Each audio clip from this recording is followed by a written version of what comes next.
Olá, eu sou a Jéssica, estou cursando pedagogia, estou fazendo mais um estágio de extensão com a minha colega Liliane e vamos nesses vídeos explicar um pouco sobre o assunto que nós vamos tentar, né, o máximo que nós conseguir para os participantes, será sobre o pedagogo e suas funções na escola, o que ele faz lá dentro, como ele interage com os professores, com os alunos, com os pais em geral, que não é pouca coisa que um pedagogo faz, né?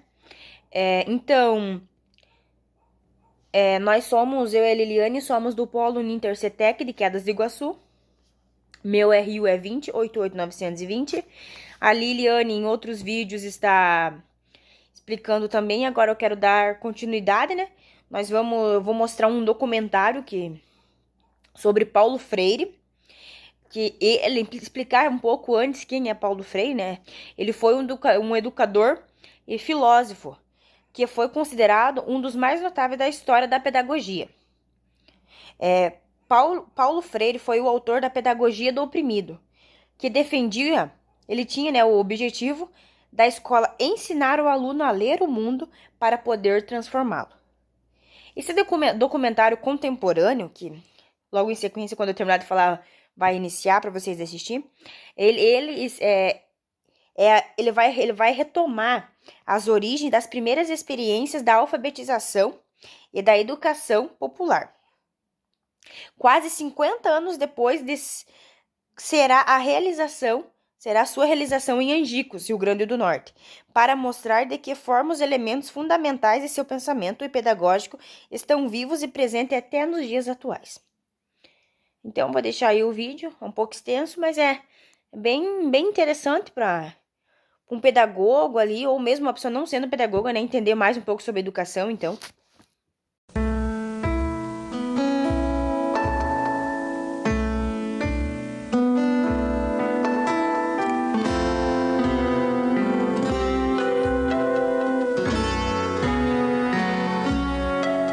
Nome: Paulo Freire. Data de nascimento: 19 de setembro de 1921. Local: Recife, Pernambuco. Cor dos olhos: castanho.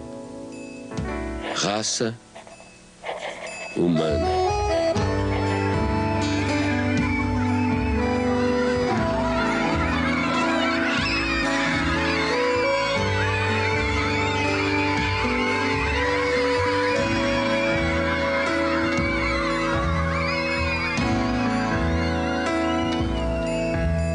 Meu primeiro mundo foi o quintal de casa, com suas mangueiras, cajueiros de fronde, quase ajoelhando-se no chão sombreado. Ali engatinhei, balbuciei, me pus de pé, andei, falei. Eu fazedor de coisas, eu pensante, eu falante. Durante muito tempo, muita gente me pensou em mim ou falou em mim como se eu fosse um especialista em métodos e técnicas de alfabetização de adultos. Não é que eu ache que ser um especialista em alfabetização de adultos é uma coisa inferior. De jeito nenhum, eu acho uma coisa de uma importância enorme. Mas só que a minha preocupação desde o começo era um pouco mais gulosa do que essa. Quer dizer, o que eu buscava já naquela época, nos anos 50, era uma crítica à educação brasileira. Em Angicos, uma pequena cidade no sertão do Rio Grande do Norte, à beira da antiga estrada de ferro, começaram uma revolução. Sua primeira fase durou apenas 40 horas. O alvorecer de autêntica reforma de base que está repercutindo em todo o Brasil e que possivelmente logo envolverá o país inteiro.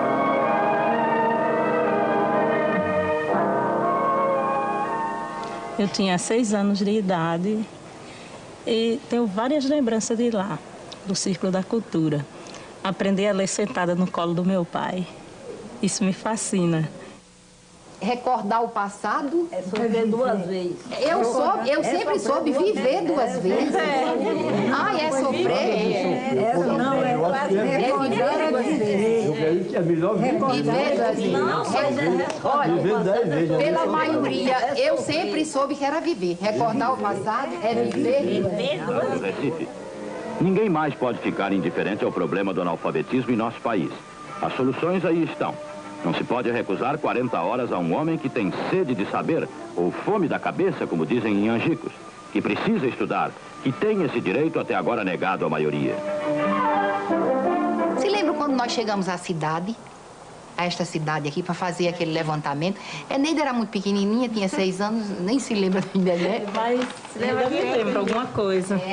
Eu lembro, porque passou um jipe com alto-falante anunciando que ia chegar essa escola e as pessoas não acreditavam muito. Eu vi minha mãe dizendo assim para meu pai que queria estudar. Ele disse, isso não chega pra gente, não. Cabia a nós fazer um plano de alfabetização e educação de adultos, visando 100.000 matrículas, uma maneira de mudar a situação. Nós fomos recrutados, participamos de um treinamento e a primeira providência nossa foi nós nos deslocamos para Angicos para fazermos o levantamento do universo vocabular. Então íamos de casa em casa e ao final selecionaram, ele selecionou em Recife as palavras geradoras. No conjunto delas estava contido justamente todos os fonemas da língua portuguesa. Começando do mais simples, por exemplo, em Angicos a primeira palavra geradora foi belota. Então você sabe, belota são 3 sílabas fáceis, mais fáceis, não é? E muito usadas. Então, a partir das palavras, quando nós vencemos todas as sílabas, aí começamos a formar as frases. Olha, a velocidade com que isso ocorre, na primeira aula de alfabetização, quando se vai escrever num caderno, a folha do caderno é insuficiente para escrever 3 sílabas. E o lápis fura a folha do caderno. Naquele momento em que eu comecei a aprender com a classe trabalhadora o que significava ser uma consciência dependente, uma consciência política dependente. Um ciclo da cultura é o nome que nós demos, Paulo Freire deu, para substituir a classe de alfabetização. Porque na classe de alfabetização permanece aquele sentimento de A sobre B, ou seja, de um professor que dita, um professor que diz, que transmite uma educação bancária, entende? E alguém que recebe. Quando nós chegamos em casa às 10, 8 horas da noite, 7 horas da noite, os meninos estão endiabrados porque não comeram bem, estão sujos, não tem água para tomar banho. Os meninos estão com fome, chateados, cansados, aborrecidos e impertinentes, e nós não podemos deixar de dormir, porque no dia seguinte, às 4 horas da manhã, a fábrica apita para acordar o bairro inteiro. E aí dizia ele, agora como é que o senhor vai querer que com uma situação como essa a gente tenha o diálogo que o senhor quer?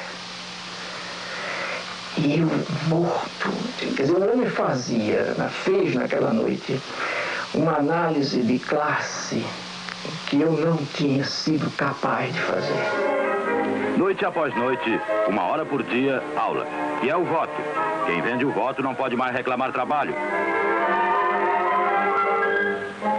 Quem vende o voto é a massa. O povo vota com consciência. A política, né, na época, havia muita pressão, né, aos movimentos sociais e nós estávamos em pleno trabalho de alfabetização em 64, quando houve o golpe. E quem estivesse naquela escola estudando, quando viesse, aí pegava aquele povo todinho e levava, prendia. Sim, aí todo mundo ficou com medo, né? Eu sei que papai chegou em casa e disse, olha, minha filha, mamãe, você disse que ajunte que for de papel, ajunte papel, lápis, livro e faça um foguinho, bota em cima e toca o foguinho tudinho. Desse mesmo jeito eu fiz. A mesma Uma coisa eu fiz, eu peguei todo o meu material, que eu tinha os slides, tinha tudo. A pena que eu tenho, se lembra daquele projetor, que era um projetor a gás, que eu ficava até não sei que hora da noite bombando, e a lâmpada Coleman, tive que dar fim a tudo, porque eu enterrei no muro da minha casa. Tenho a convicção de que o Brasil seria outro hoje se essa atividade não tivesse sido interrompida brutalmente, pelas razões que foi, ou seja, para inviabilizar exatamente a emergência desses que o projeto político pretendia e conseguiu que continuassem como excluídos. O objetivo foi esse, não foi outro. Não era nada pessoal contra Paulo Freire, contra mim, contra quem participou dessa atividade. E eu sempre me emociono e fico me lembrando, porque aquilo era feito com o coração. Com amor, né? Com amor. Sei votar, aprendi a escrever meu nome. Tive em outras escolas, mas o que mereceu mesmo, que descolou mesmo, que eu me orgulhei em dizer eu não sou mais analfabeto, foi Paulo Freire. Paulo Freire colocou o oprimido na história. Ele deu visibilidade a alguma coisa que estava lá historicamente sendo invisibilizada pela cultura dominante. Então, pondo no palco da história o oprimido, ele estava fazendo um ato revolucionário. A concepção antropológica de Paulo Freire é muito simples. Primeiro, você é um ser curioso. Então, a curiosidade é uma categoria fundamental, principal. Segundo, você é um ser inacabado, incompleto, inconcluso. Portanto, você precisa do outro, né? E terceiro, né, se você nasceu como um ser de ligação, conectivo com o mundo, e você comparte com o outro, né, compartilha com o outro o mundo, né? Esse mundo está em transformação, portanto, a antropologia de Paulo Freire está baseada na ideia de que o ser humano está em constante evolução, em constante transformação. Primeiro, se nós somos um ser curioso, a primeira coisa que vamos fazer é ler o mundo. Então, a leitura do mundo é um princípio fundamental da teoria do conhecimento de Paulo Freire. A segunda é a tematização. Pegar aquelas palavras geradoras, aqueles princípios geradores, aquilo que o povo conhece, no caso do método de alfabetização, né? Aquilo que o alfabetizando conhece, e descobrir o que significa. E a terceira é a problematização. Você vê, a problematização é o momento culminante do método freiriano. Então, por isso que Paulo dizia, não quero saber de ser conhecido apenas como alguém que inventou o método, porque exatamente o seu método está ligado à sua teoria do conhecimento e à sua antropologia. Professoras, professores, alunos e alunas, boa tarde. E nós já estamos em nosso horário de começarmos o nosso turno vespertino. Nós teremos as nossas atividades na sala do Lego, na biblioteca, atividades de agricultura, e com certeza será mais uma tarde de uma construção da nossa aprendizagem. Então, assim, ao iniciarmos a escola, fizemos a proposta aos servidores, aos trabalhadores da educação aqui. Vamos estudar Paulo Freire, vamos compreender a sua proposta de educação, essa perspectiva de humanização, de libertação, de conscientização. Então, assim, a escola não existia e depois veio Paulo Freire. Paulo Freire existia antes em nosso coração, como uma proposta de vida. E, assim, a proposta conosco, depois surgiu um espaço concreto para vivermos a prática dessa teoria. A gente tentando, e era difícil mesmo. Como pegar um aluno que vem da roça, passa 2 meses em casa, 1 mês só aqui, e fazer esse menino, né? Aí o jeito foi o quê? Mergulhar nas leituras e aprender com esses teóricos, né? E a base da gente foi Paulo Freire pelo fato de ser uma coisa mais próxima da gente.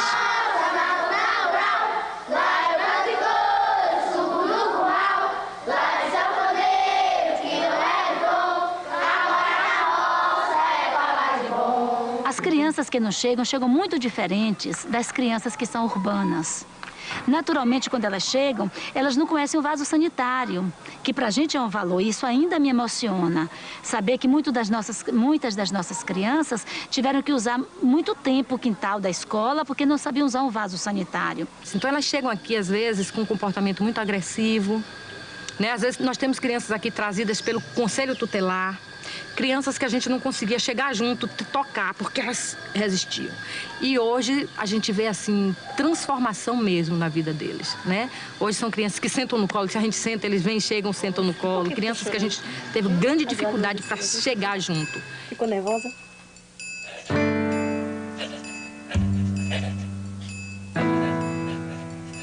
Para mim, o exílio foi profundamente pedagógico. Quando exilado, tomei distância do Brasil, comecei a compreendê-lo melhor. O exílio, rapaz, o exílio me deu muito. Só que o preço do dado é equiparado, tá fazendo? A quantidade que tu ganha é a quantidade que tu tem que pagar. O preço é alto, o preço é e foi alto. Olha, eu só não te diria que eu me sentia destroçado, porque afinal de contas é muito difícil que eu me destroce, entende?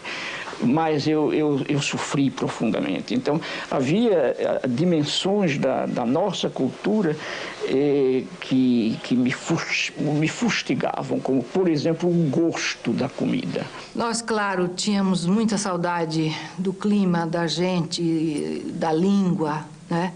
Mas a estrutura familiar na questão da comida, por exemplo, do universo, né, da cultura, nós tínhamos tudo. Todo dia minha mãe arrumou feijão não sei aonde e galinha de cabidela que ela achava no mercado Las Vegas, trazia e fazia a jeba da galinha. E fazia. Era uma comida que se você entrasse, era uma casa pernambucana, era uma casa brasileira.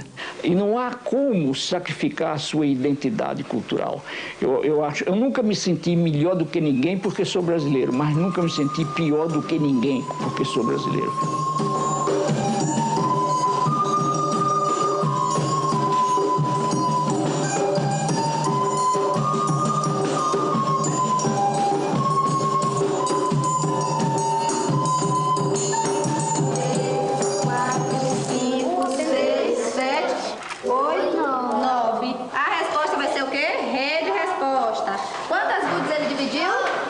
Sobrou 9 gudes para cada colega. 9 gudes.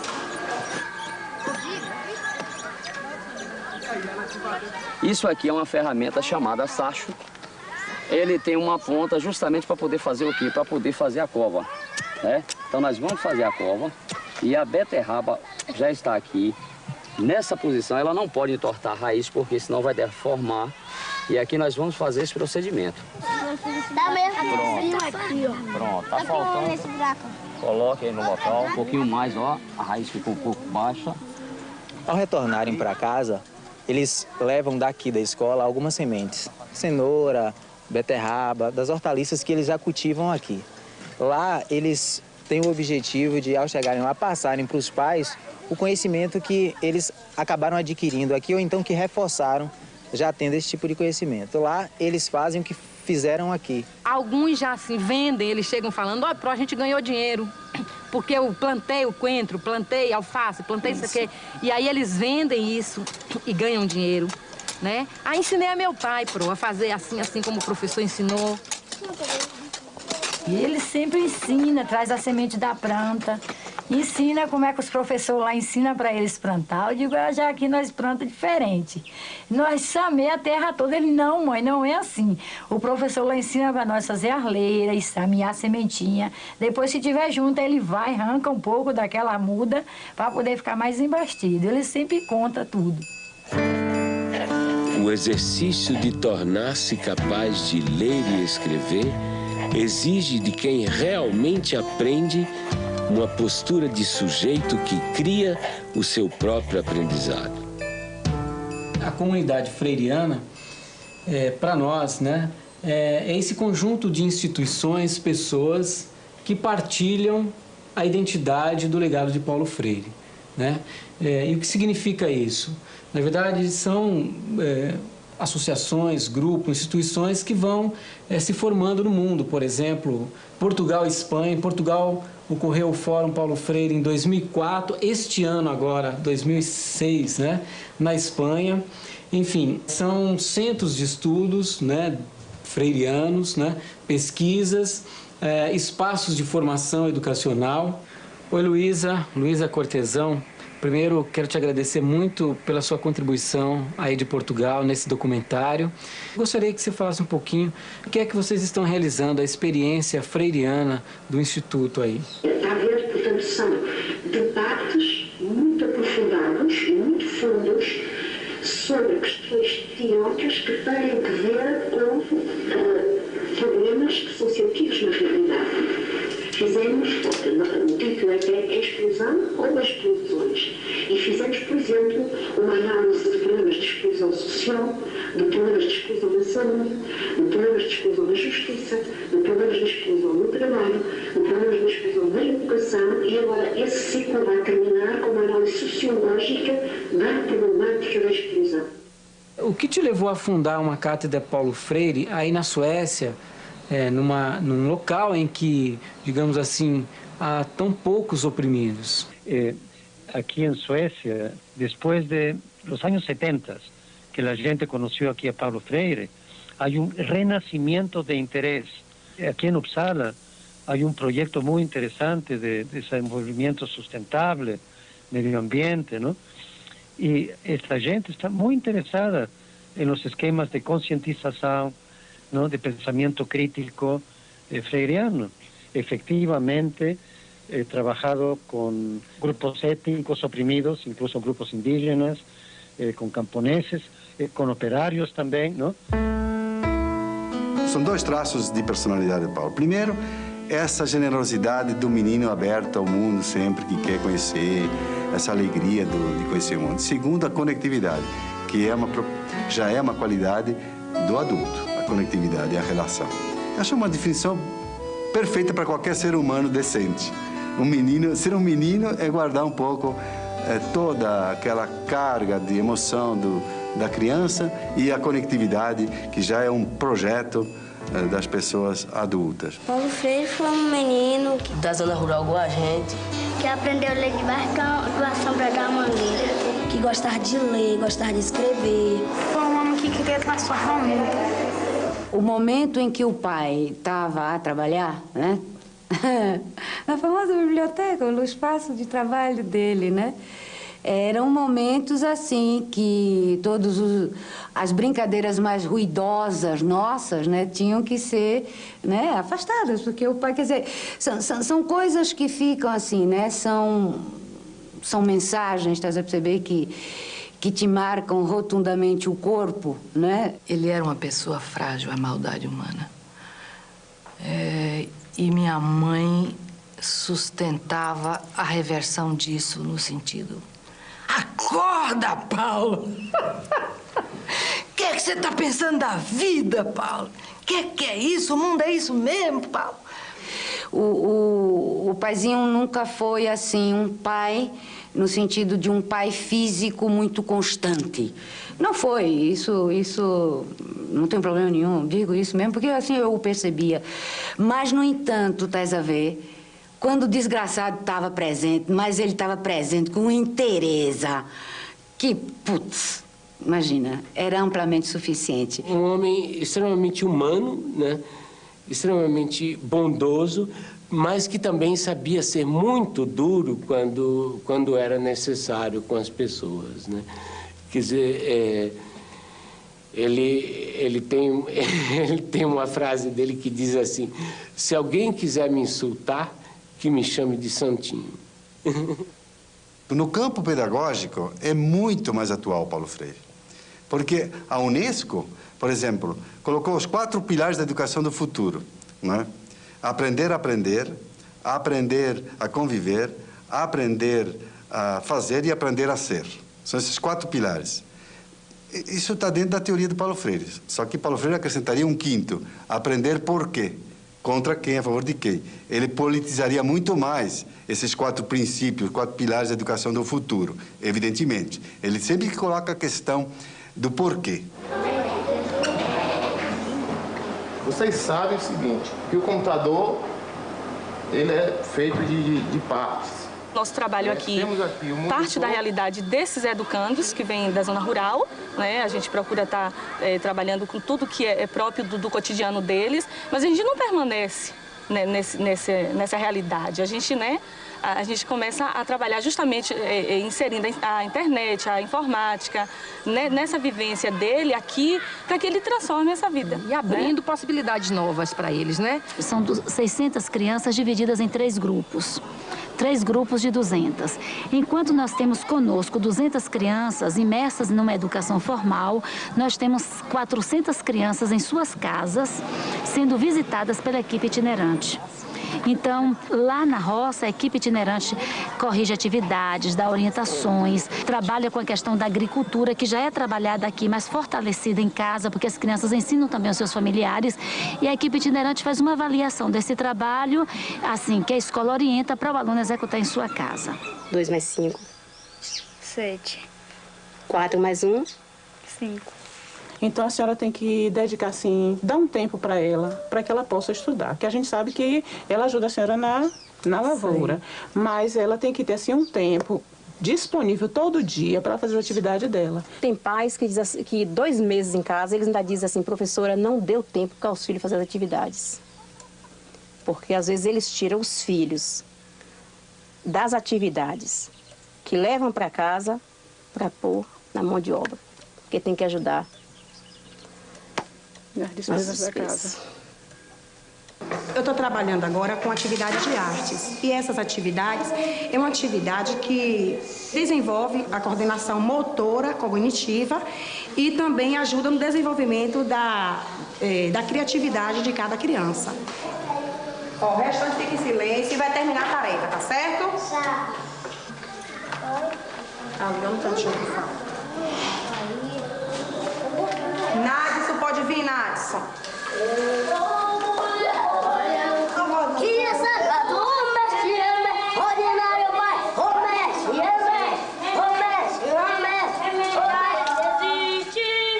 E tomar o banho bem o quê? Passar o sabonete no corpo, atrás, no banho, tira a calcinha e tipo os meninos tiram a cueca. Lave a parte íntima de vocês bem lavada. Fica lá sujinho, aí vai criando sujeirinha, sujeira, sujeira e daí cria dó.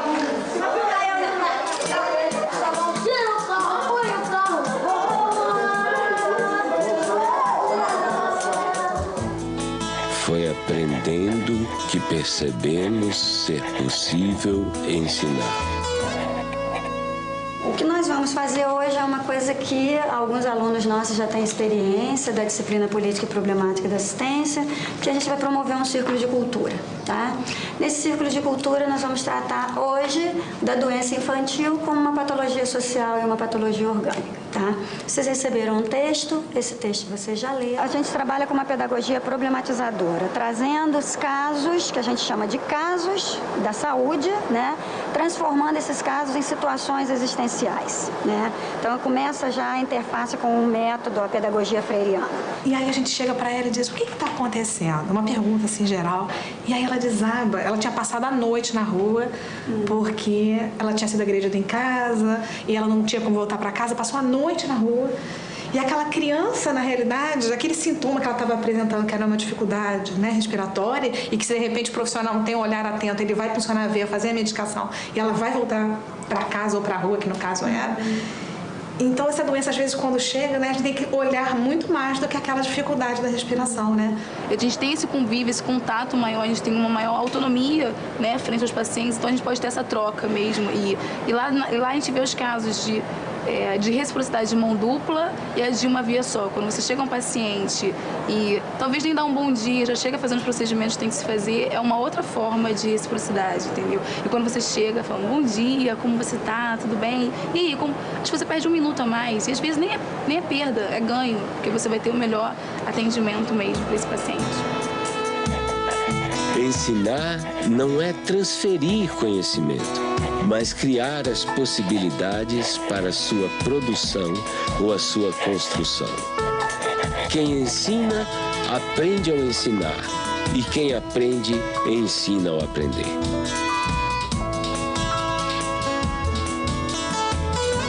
Pedagogia do Oprimido, que é um livro que já estava praticamente pronto em 68, mas que saiu publicado pela primeira vez em 70 e que é o principal livro do Paulo Freire, o mais importante. Há pouco tempo encontrei esse livro, Pedagogia do Oprimido, 15ª edição.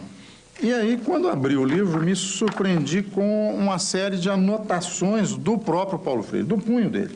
Ou seja, é bom até avisar os leitores que a edição autorizada para ser lida mesmo é da 16ª em diante da Pedagogia do Oprimido, porque ele corrigiu o livro todo. Mas o que é mais interessante, isso contesta, é uma das provas do rigor do Paulo Freire com relação ao pensamento. Eu considero a obra de Paulo Freire, e ele também a considerava, eu ouvi depoimentos dele nesse sentido, não como uma obra do terceiro mundo. Ele disse, eu não quero escrever uma pedagogia exclusiva para o terceiro mundo, né?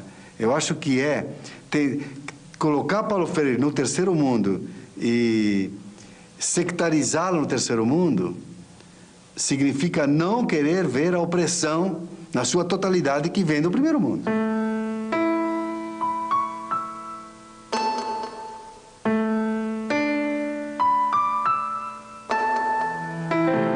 Ela foi a primeira leitora da Pedagogia do Oprimido, né? Ou seja, ela tinha uma sensibilidade, por exemplo, muito grande para escolher as palavras geradoras do método de alfabetização. E a Elza era uma grande educadora e que, inclusive, não acreditava que eu fosse outra coisa que não educador mesmo. Quer dizer, eu me lembro de uns sonhos que eu andei tendo na minha mocidade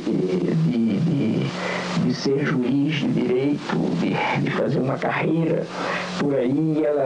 E ela me dizia, rindo, apesar de todo o respeito que eu tenho pela magistratura, eu acho que você é mesmo um educador. Porque era um diabo de um amor, rapaz. Tão soberanamente amor. Mas amor no sentido de desprendimento. Amor no sentido de consciência do outro. Olha só que coisa, né? Ela teve um papel indiscutível na minha vida durante um longo período em que nós vivemos sem hiatos, não?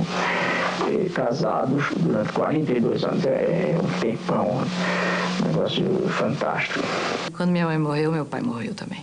Morreu e eu escrevi até um poema falando disso. Quando minha mãe morreu, eu perdi meu pai, né? Fiquei órfã de pai e mãe e vou por aí. E ficou um pedaço de pai conhecido e um pai completamente desconhecido, que era aquele meio morto, né? Quando a Elza morreu, é óbvio que um cara que amou desse jeito, quando morreu, a pessoa que ele amou, morreu nele e com ele um bando de coisa. E, inclusive, morreu a vontade de viver.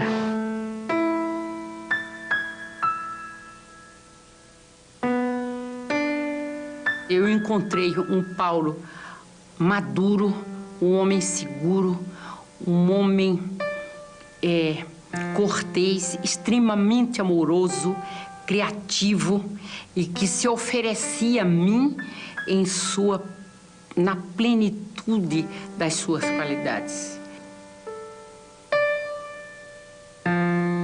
Nós temos que educar para sermos seres mais. E o ser mais em Paulo é isso, é ser mais humanos, ter mais qualidade enquanto gente.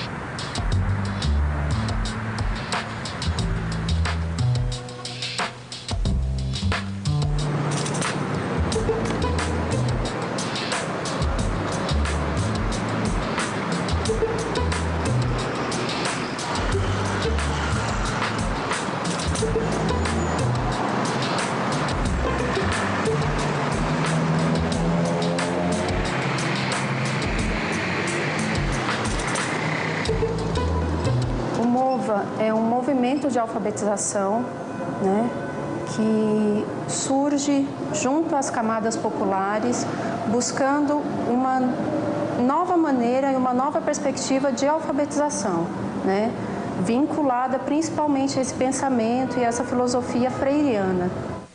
Logo que o Partido dos Trabalhadores ganhou a eleição em São Paulo, e através da prefeita Luísa Erundina, e antes mesmo dela convidá-lo para secretário, eu e o Paulo começamos a conversar sobre o desafio que estava colocado de criar um grande movimento de alfabetização de jovens e adultos na cidade de São Paulo. E logo a primeira ideia fundante era justamente essa ideia de que teria que ser um movimento. Aí por isso se chamou MOVA. Eu acho que uma das tarefas da educadora progressista hoje, com relação aos movimentos populares, é exatamente aprendendo com eles, com os movimentos populares, ensinar também. Quer dizer, não há por que temer, que tem o dever e a tarefa e o direito de ensinar também aos movimentos. De jeito nenhum eu jamais me entregaria aos movimentos como eterno discípulo deles. Mas de jeito nenhum, porque é mentira e é falso. Também não sou o eterno professor dos movimentos, mas eu sou o educador. É uma maneira diferente de aprender, entendeu? É uma maneira que eu não aprendi assim na escola, entendeu?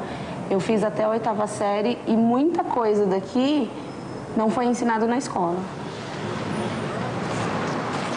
Aqui dentro do estado de São Paulo, trabalhando com esse público de catadores de materiais recicláveis e através da alfabetização, da leitura, da escrita, da matemática, das ciências, está ajudando as pessoas a se envolver um pouco mais nesse contexto e entender um pouco mais esse trabalho que elas fazem. E está instrumentalizando principalmente para que eles possam ser aceitos e inseridos dentro da sociedade que a gente vive. Eu não sabia como lidar com o preconceito das pessoas, entendeu? E aqui nas aulas eu estou aprendendo como lidar com isso, entendeu? O pessoal fala, nossa, mas você cata lixo? Não, eu não cato lixo, eu reciclo, entendeu? Lixo é o que você faz na sua casa.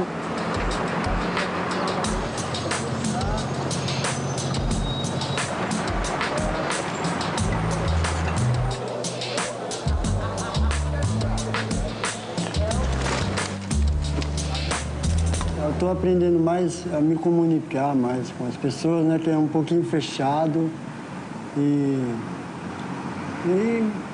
ficar mais extrovertido, né? Por causa da maneira que a gente aprende, né? Não é uma coisa assim que a gente chega na escola e não sabe o que vai fazer. No fim da aula a gente já sai satisfeito porque realizou alguma coisa. Depois que a gente criou essa poesia com esse tema, coletividade, o que teve de importante com isso depois? Muito importante porque a gente é capaz de fazer uma poesia, né? Existe muita criatividade para isso, mas muitas vezes a gente no coletivo consegue conquistar mais ideias, né? Quem quer escrever Tempo Perdido?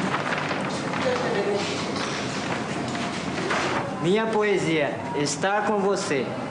Sou uma pessoa muito contente e alegre, gosto de estar perto de vocês. Aprendo a ler, aprendo a escrever. Meu nome é Ailton, sou pobre de dinheiro, mas sou rico de saúde. Sobre as águas do mar e a luz brilhar ali pela rua passar sem saber o que, me sentindo tão só, sinto que é amor, sigo o amor, amando-te assim.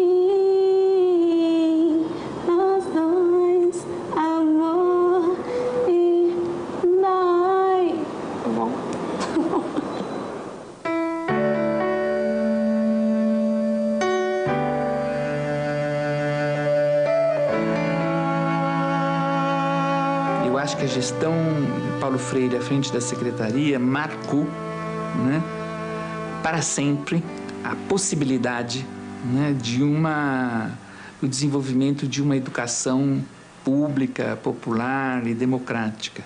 Eu acho que houve uma preocupação, né, muito profunda com valorizar, né, a figura dos educadores e das educadoras da rede municipal. E aqui é preciso fazer um parênteses para dizer que eram considerados educadores e educadoras não só os professores, mas todas as pessoas que constituíam, né, o espaço da escola, a merendeira, o zelador, os funcionários, né? Eu sou um intelectual que não tem medo de ser amoroso. Eu amo as gentes e amo o mundo. E é porque amo as pessoas e amo o mundo que eu brigo para que a justiça social se implante antes da caridade.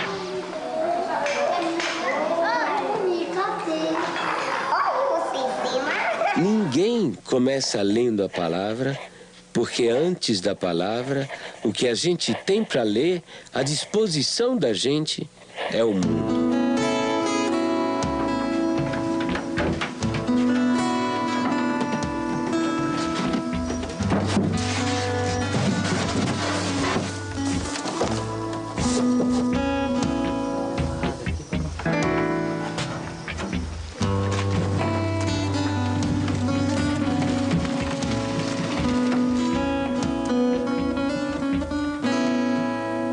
Se não tivesse esse curso aí, né, nós não aprendíamos mais a ler, não aprendia nada. Ia ficar pro resto da vida sem saber ler nada. Porque a pessoa que não sabe ler, praticamente ele é cego, né?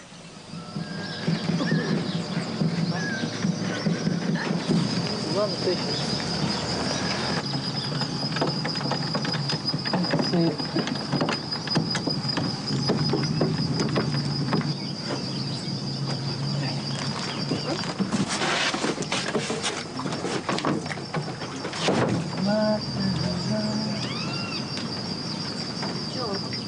Se você já sabendo ler, sabendo escrever, a gente fica mais seguro, né?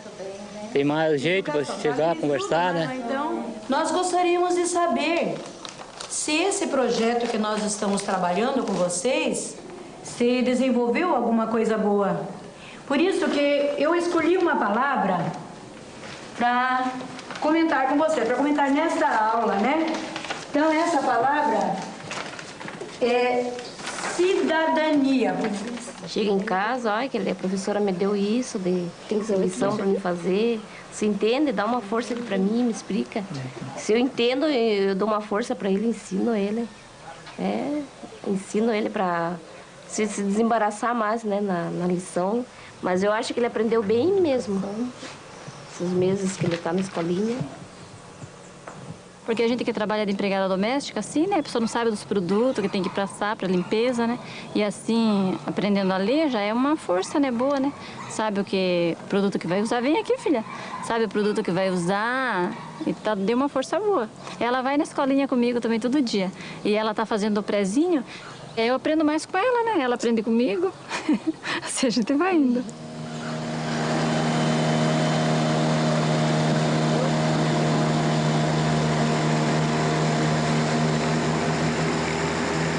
Comecei a dar aula para eles, eu pensei que eu não fosse conseguir, né? Eu pensei que eu não fosse conseguir devido à dificuldade deles, porque eles chegaram para mim cruz, né? Não sabiam nada.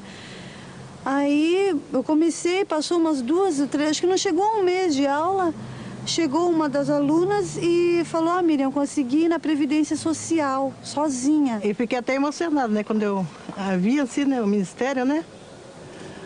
Aí, olhei assim, aprendi a ler. Para mim era uma emoção. Porque na época que a gente era jovem, eu não tinha oportunidade para estudar, né? Eu só trabalhava. Então,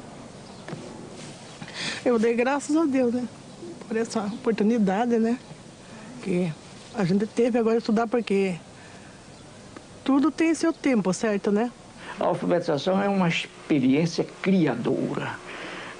E significa que o alfabetizando tem que criar, tem que montar, para usar uma expressão mais técnica, o seu sistema de sinais gráficos. Quer dizer, ele tem que ser, no fundo, o arquiteto desta produção ou desta criação, obviamente ajudado, ele ou ela, ajudado pela educadora ou pelo educador. Para mim, deu muito serventia, né? Porque eu tinha problema de falta de letra. Para me escrever, eu comia muitas R, eu trocava assim, sabe? Agora não. Já estou bem melhor, graças a Deus. Quando eu vou no banco sacar dinheiro, qualquer coisa que eu vou fazer no banco assim, eu já não vou com aquele medo que eu tinha, sabe? Então eu já vou ciente do que eu estou fazendo, né? Nosso Vale do Ribeira aqui, o Iguape, o que você fala não é necessário para nós aqui, dessas coisas ou de mais alguma coisa que você não falar? Em primeiro lugar, estudo, né? Em segundo, para mim, é emprego. E vindo a indústria, fábricas, essas coisas, aí gera emprego, né?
E outra pessoa aprendendo a ler e escrever pode pegar também pode arrumar um outro serviço melhor, né?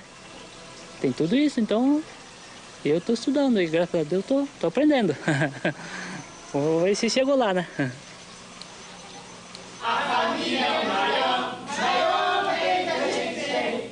É feliz quem uma tem, ela tanto ajuda e refinir também. Quem tem mãe tá numa boa, quem tem pai tá vindo à toa. Tem momentos que a gente discute. E tem outros que a gente curte, tem momentos que a gente discute. Quando veio a ditadura, a primeira coisa que fez foi um projeto que, se não me engano, se chamava Mobral e que tinha como lema o seguinte: é preciso ensinar as pessoas a ler para que elas possam ler as ordens que vêm por escrito, que era exatamente o contrário do processo dialogal do Paulo Freire, que tem tudo a ver com o teatro do oprimido e com Sócrates, que também usava esse processo do diálogo para que se chegasse a uma descoberta. Agora, para que você atinja o conhecimento, não basta ter a informação. É necessário juntar a informação que você recebe com aquelas que você já tinha e daí poder concluir com uma decisão ética, com uma ação ética, não é? São esses os momentos do conhecimento real. E o ensinar, se a gente não recebe daquele a quem ensina nada, nós vamos estar pondo na cabeça dele algumas informações que podem ser verdadeiras, mas que não vão servir para nada, e na nossa cabeça nós vamos apenas estar despejando alguma coisa que temos sem nada receber em troca.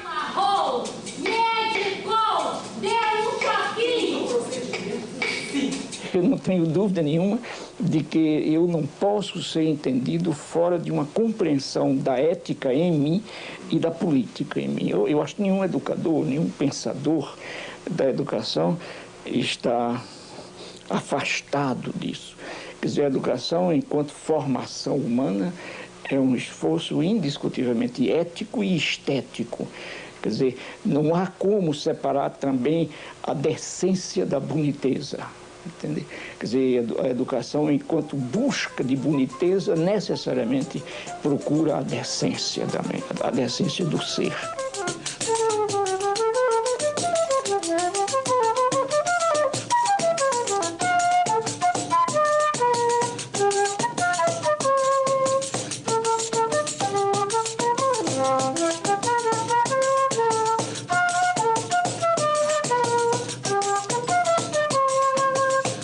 instrumentos, eles são um meio de transporte para a música que está dentro de cada um de nós, né? E a gente tem que desenvolver, é importantíssimo que o aluno primeiro, ele desenvolva essa noção dos sons mais agudos, dos sons mais graves, da percepção dos sons, antes de entender a música no papel. Agora presta atenção no que eu vou tocar para vocês. O som mais grosso, esse aqui, ó, esse som mais grosso, é esse som aqui. Agora tem esse outro dó aqui, olha, é um som um pouco mais agudo, ó. Esse. Agora esse outro é um pouco mais agudo. E esse último é muito fininho, parece um passarinho ou um bicho que tem um som muito fino, ó. O processo de alfabetização musical, do início da aprendizagem musical das escolas tradicionais, ele trabalha da forma contrária. E aquilo que me motivou a desenvolver esse trabalho a partir da perspectiva freiriana. Então, o aluno, ele levanta, digamos, a nota dó, né? Dó, ré, mi, fá. E o TEDEM diferencia essa forma de aprendizado porque fica em destaque, não é? Fica o espaço vazio do som, do som que você está querendo produzir, reproduzir, não é?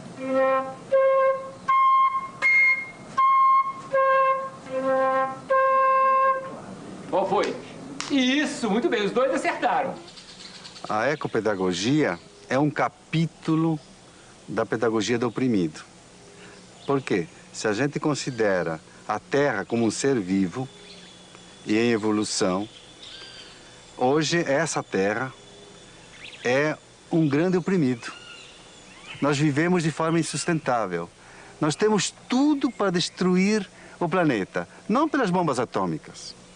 Nós podemos destruir hoje o planeta pelo modo insustentável de vida que vivemos nesse planeta. Então, nós temos que refundar os princípios da pedagogia para que ensine as crianças, jovens e adultos a viverem de forma sustentável, a terem um estilo de vida sustentável. Então, eu creio que esse vai ser o grande tema do século XXI. E Paulo Freire é esse educador do século XXI, porque estava extremamente ligado a essa temática da sustentabilidade. Quer dizer, há pessoas que me consideram um sonhador, e eu sou um sonhador, mas não um sonhador maluco. Mas há pessoas que me consideram um idealista, mas um idealista perigoso. E para mim, não. Para mim, a esperança faz parte disso que a gente vem chamando natureza humana. Eu gostaria de ser lembrado como um sujeito que amou profundamente o mundo e as pessoas, os bichos, as árvores, as águas, a vida.